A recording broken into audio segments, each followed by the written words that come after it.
Hello students, welcome to the my YouTube channel Soni classes. Students, आज मैं आपके लिए क्लास 12th की फिजिक्स का एक नेक्स्ट वीडियो आपके बीच लेकर आया हूं, जो कि मैं चैप्टर चल रहा था प्रत्यावर्ती धारा। हम लोग प्रत्यावर्ती धारा टॉपिक कवर कर रहे हैं और इससे पहले वाली वीडियो में मैंने प्रत्यावर्ती धारा के परिपथ के बारे में समझाया था, एक वर्किंग स्टेप समझाया था। मैंने आपसे ये भी बताया था कि ये बहुत इंपॉर्टेंट टॉपिक है, पेपर की दृष्टि से देखें तो ये बहुत बार पूछा जाता है।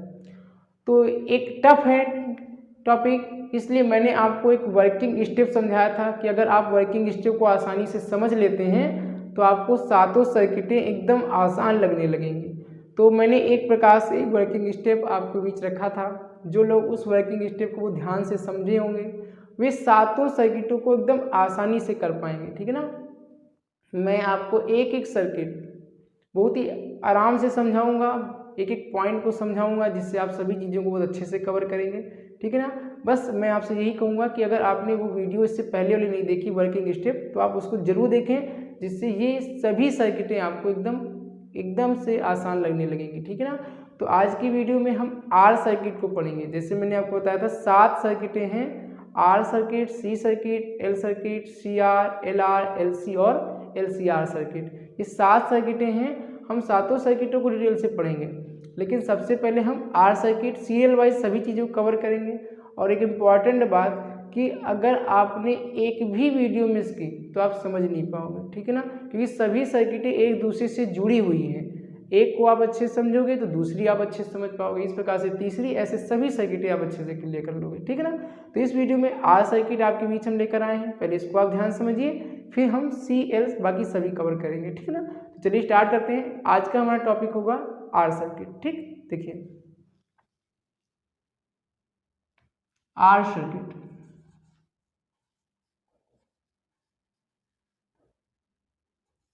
देखिए आर सर्किट क्या होता है? ऐसा सर्किट जिसमें सिर्फ और सिर्फ क्या लगाया गया हो? प्रतिरोध लगाया गया हो। आर मीन्स प्रतिरोध, रेजिस्टेंस। मैंने आपको पीछे बताया है ना। तो देखिए यहाँ पे मैं आपको फिगर बना के बता रहा हूँ। प्रतिरोध का मैंने आपको संकेत दिया था, इस प्रकार से ये प्रतिरोध का संकेत होगा, ये मैंने पीछे बताया था। अब हम क्या करेंगे, इसको एक वायर से इस प्रकार से जोड़ेंगे और इसमें लगाएंगे हम क्या, एक प्रत्यावर्ती धारा। इस प्रकार से हम क्या करेंगे, इसमें एक प्रत्यावर्ती धारा लगाएंगे और इसको एक दूसरे से जोड़ देंगे। और इस प्रकार से ये आपको इसका जो हमारा सिंबल है, मैंने आपको बताया था ये प्रत्यावर्ती धारा का सिंबल है, सिंबल बनाएंगे और यहाँ पे लिखेंगे AC। AC में अल्टरनेटिंग करंट यानी प्रत्यावर्ती धारा। इस प्रकार से अब ये हमारा आर सर्किट है, तो यहाँ पर लिख देंगे इसके सिरों पर आर, और इसका जो विभवांतर होगा वो हो जाएगा V, और सफिक्स में छोटा सा लिखेंगे R। देखिए ऐसा मत लिख देना VR, ये गलत हो जाएगा। ठीक है ना। V और सफिक्स में छोटा सा R ऐसा लिखेंगे। ठीक है ना, ये तो गलत हो जाएगा, इस बात को ध्यान रखना। अब देखिए यहाँ पर क्या करेंगे, ये इसकी जो इसमें बहने वाली जो धारा है वो क्या है, I है। ये धारा क्या है, I है। इस प्रकार से सबसे पहले हम सर्किट बनाएंगे। बहुत ही आसान है सर्किट, एकदम सिंपल सा है। ठीक है, लेकिन वर्क को ध्यान देना है। ठीक है ना, वर्किंग स्टेप इसीलिए मैंने बताया था। चलिए देखिए अब यहाँ पे क्या करेंगे, सबसे पहले यहाँ पे एक फार्मूला लिखेंगे। वो फार्मूला मैंने पीछे आपको बताया था, चूंकि हम जानते हैं V इक्वल टू होता है V0 sine omega T. This is the question number first. ये पीछे मैंने आपको पढ़ाया, ये सभी चीजें पीछे पढ़ाई एकदम डिटेल से। ठीक है ना। V equal to V0 sine omega t. अब इसमें इंपॉर्टेंट बात क्या है कि यहाँ पे जो V लिखा है और यहाँ पे जो सर्किट हम कवर कर रहे हैं R, V और R की सहायता से हमें क्या बनाना है, धारा। ध्यान दीजिएगा मैं आपको जो बता रहा हूँ, मतलब V और R की सहायता से हमें इसको धारा में चेंज करना है। तो हम कैसे चेंज करेंगे भाई, देखिए यहाँ पे कि V और R को हम किस प्रकार से इसको सिस्टम से लिखें कि वो I बन जाए। तो आपने ओम के नियम में पढ़ा है V बराबर I इंटू R। तो I लाने के लिए क्या करना पड़ेगा, देखिए V बराबर होता है I इंटू R। अब आपको लाना I है तो ये R इसके बटे में आ जाएगा, V अपान R बराबर I। यानी यदि हम क्या करें, दोनों पक्षों में R से भाग कर दें, दोनों पक्षों में R से भाग कर दें, तो ये R से जैसे ही भाग करेंगे तो क्या बन जाएगा, I बन जाएगा। तो देखिए तो यहाँ पर हो जाएगा R से भाग करने पर तो V upon R equal to V not upon R sine omega t. ये ओमेगा टी क्या है? कला है, यानी धारा की स्थिति और दिशा बताने वाला कारक, जैसे पीछे बताया मैंने। अब यहाँ पर क्या करेंगे, इतनी यहाँ पे देखो v अपॉन आर को हम लिख सकते हैं आई, और v नॉट अपॉन आर को हम लिख सकते हैं आई नॉट, ध्यान रखना ये आई है ना, आई नॉट, और यहाँ पे हो जाएगा साइन ओमेगा टी, इस प्रकार से। और this is the question number second.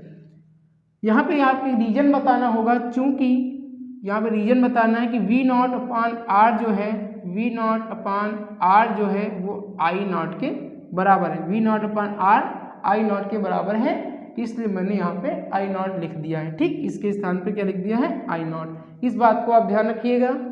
अब देखते हैं यहाँ पे क्या करेंगे। अब हमने क्या बताया था, आपने देखा होगा, इसके बाद मैंने क्या बताया था, क्या निकालते हैं? कलांतर निकालते हैं, फेज डिफरेंस निकालते हैं। तो कलांतर कैसे निकालने का तरीका बताया था मैंने आपको, फेज डिफरेंस यानी कलांतर। तो कलांतर मैंने आपको बताया था, कलांतर का मतलब होता है दो कलाओं के बीच का अंतर, यानी किसकी कला को किससे घटाया जाए, मतलब अंतर तो निकालेंगे लेकिन किसकी कला को किससे घटाएंगे। तो मैंने आपसे बताया था कि हम चाहे जिसको जिससे घटाएं, लेकिन मेरा जो टेक्निक है वो ये है कि हम धारा की कला से विभव की कला को घटाते हैं, यानी धारा की कला से विभव की कला को घटाते हैं।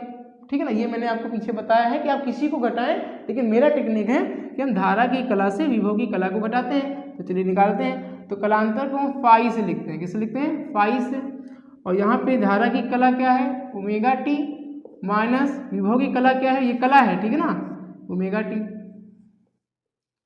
तो phi equal to omega t, plus में माइनस में कट जाएगा ओमेगा टी, तो कला क्या आएगा? शून्य। इसका जो कलांतर निकल के आएगा वो शून्य आएगा। ये मैंने आपको पीछे ये भी बता दिया था कि आर सर्किट में शून्य आता है। अब यहाँ पे क्या निकालते हैं? कला आरेख निकालते हैं। ये इसका पहला स्टेप है। यहाँ पे मैं लाइन खींच देता हूँ इस प्रकार से। अब दूसरे स्टेप में हम निकालते हैं क्या? कला आरेख। कला आरेख निकालते हैं, फेस ग्राफ। अब देखिए कला आरेख कैसे निकालते हैं, देखिए यहाँ पे। तो कला आरेख निकालने का क्या सिस्टम था कि मैंने आपको बताया था कि ये हमारा एक्स एक्सिस है, ये वाई, ये एक्स, और ये हमारा क्या है? वाई है, ठीक है ना, इस प्रकार से। अब एक्स एक्सिस में क्या प्रवाहित होता है? धारा आई।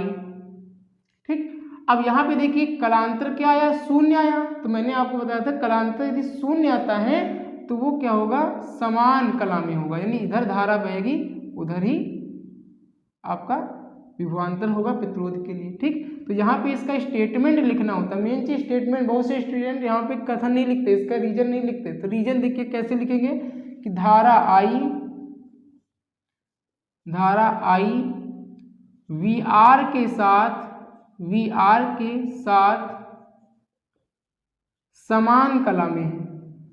समान कला में है का मतलब ये एक ही दिशा में, देखो जिधर धारा उधर ही विभवांतर जा रहा है आर का, क्योंकि यहाँ पे कलांतर क्या आया है? शून्य आया है। तो इस बात को ध्यान रखना। अब कला आरेख निकाल लिया, उसके बाद मैंने क्या बताया था? फेजर आरेख निकालते हैं। तो यहाँ पर देखो फेजर आरेख कैसे निकालेंगे, ध्यान दीजिएगा। दूसरे के बाद तीसरा स्टेप होता है फेजर आरेख। फेजर आरेख निकालने का क्या सिस्टम था कि इस प्रकार से मैंने आपको बताया था, एल जैसा बनाते हैं, ये एक्स होता है, ये वाई, और यहाँ पे परिणामी क्या होता है? यहाँ पे परिणामी होता है वी, ये मैंने पीछे बताया था। अब यहाँ पे जो एंगल बनता है वो बनता है क्या? ओमेगा टी, जो कि यहाँ से लिया गया है। ये ओमेगा टी ना, इसकी कला, इसी कला को यहाँ पर हम लिखते हैं। ठीक, अब यहाँ पे देखो कलांतर शून्य है, यानी वो समान कला में, क्या है? समान कला में। तो इधर ही हम दिखा देंगे क्या? ये इसका क्या है? समान कला में है, यानी वी आर। ठीक, यानी धारा जो आई है, यहाँ पे धारा दिखा दीजिए कि धारा जो आई है वो वी के साथ क्या है? समान कला में है। इस प्रकार से हम फेजर आरेख बनाते हैं। और यहाँ पर प्रतिघात नहीं निकाला जाएगा, क्यों? क्योंकि मैंने आपको बताया था प्रतिघात कहाँ होगा? जहाँ एल सर्किट होगा और सी सर्किट होगा वहाँ प्रतिघात होगा, और जहाँ 2 या 2 से अधिक सर्किट होंगे वहाँ प्रतिबाधा होगा। तो यहाँ पे आर सर्किट है तो यहाँ पे आपको प्रतिघात नहीं निकालना है, सिर्फ आपको इतना ही करना है, ठीक, यानी फेजर आरेख तक। तो एकदम आसान है, मैंने आपको एकदम पॉइंट टू पॉइंट सभी चीज़ें समझा दी हैं। इसको आप ध्यान से समझिए और नोट्स में ज़रूर लिखें आप, ठीक है ना। मैं आपसे बार बार यही कहूँगा कि नोट्स आप ज़रूर बनाएं। तो इस वीडियो में मैंने आपको आर सर्किट के बारे में कंप्लीट कराया, और उसके बाद हम जो नेक्स्ट वीडियो होगी उसमें हम इसके आगे के सर्किट यानी सी सर्किट, फिर एल सर्किट, बाकी सभी सर्किट को कंप्लीट करेंगे एकदम आसानी से, ठीक। तो चलिए फिर मिलते हैं नेक्स्ट वीडियो में। वीडियो पसंद आई हो तो वीडियो को लाइक करें, और चैनल पर नए हो तो चैनल को सब्सक्राइब जरूर करें। Thank you.